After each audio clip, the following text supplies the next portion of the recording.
Hujan turun sejak sore dan belum juga berhenti. Gang belakang pasar itu basah, licin, dan nyaris kosong. Sebagian besar kios sudah tutup. Lampu-lampunya mati satu persatu, meninggalkan lorong gelap yang terasa lebih panjang dari biasanya. Di ujung gang, sebuah gerobak mie berdiri sendirian. Lampu bohlam kuning menggantung rendah, menyala redup. Cat gerobaknya mengelupas, rodanya tampak tua. Seorang pria berdiri di baliknya, mengenakan topi lusuh yang menutupi sebagian wajah. Aku seharusnya langsung pulang, tapi entah kenapa kakiku berhenti. "Mas," katanya, suaranya datar dan serak, seperti orang yang jarang bicara. "Mau mie?" Aku menatapnya sejenak sebelum mengangguk. "Iya." "Satu." Aku duduk di bangku plastik. Saat ia mulai menyiapkan mie, aku memperhatikannya diam-diam. Wajahnya biasa saja, tidak jelek, tidak tampan, terlalu normal. Justru itu yang membuatku tidak nyaman. Ada rasa aneh di dada, seperti ingatan yang hampir muncul tapi selalu gagal. "Pedes atau enggak?" tanyanya tanpa menoleh. "Enggak pedes," jawabku cepat. Ia mengangguk pelan. Gerakannya kaku, seperti sedang mengulang kebiasaan lama yang sudah mendarah daging. Beberapa menit kemudian, semangkuk mie diletakkan di depanku. "Aneh," gumamku setelah suapan pertama. "Apa?" tanyanya. Rasanya familiar, kayak pernah makan mie ini dulu. Ia tersenyum tipis, senyumnya tidak lebar, tapi terasa lama. "Memang begitu," katanya pelan. "Harusnya terasa familiar." Aku ingin bertanya lebih jauh, tapi entah kenapa lidahku kelu. Setelah membayar, aku pergi dengan perasaan yang tidak tenang.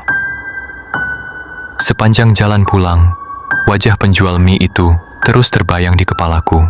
Keesokan paginya, aku mampir ke minimarket dekat kos. Saat kasir mengembalikan uang, aku membeku, wajahnya sama. Bentuk mata, hidung, garis senyum. Semuanya identik dengan penjual mie semalam. "Mas?" katanya bingung. "Kembaliannya kurang?" Aku menelan ludah.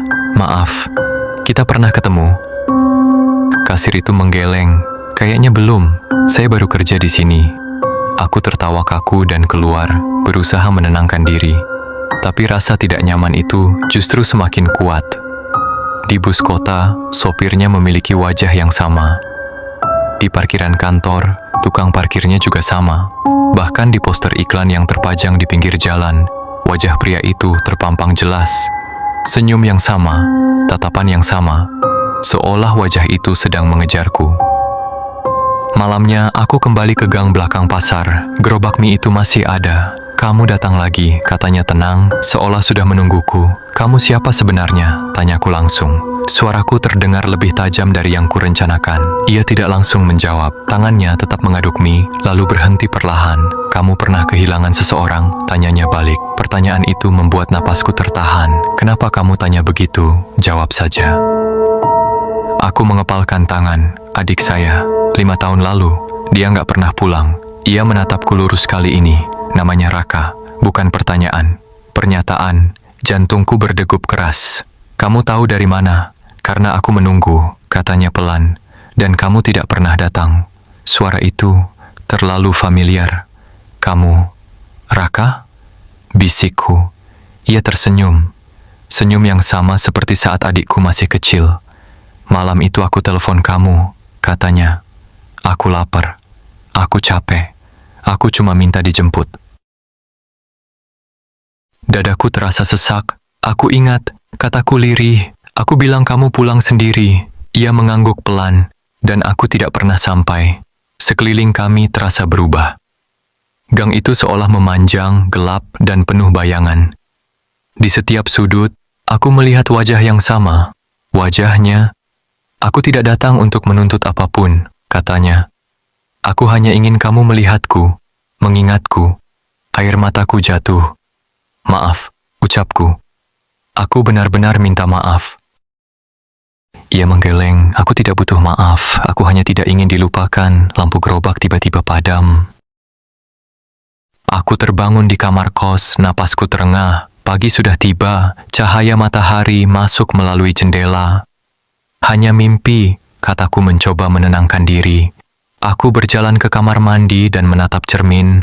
Wajahku pucat, terlalu pucat. Ada senyum tipis di wajahku, senyum yang tidak kuingat pernah kubuat. Perlahan, pantulan itu berubah, bentuk mata, garis bibir, ekspresi yang sama. Wajah penjual mie itu menatap balik dari cermin. Di luar kamar, samar-samar terdengar suara gerobak didorong. Dan suara yang kini terdengar sangat dekat berkata pelan, "Mas, mau mie?"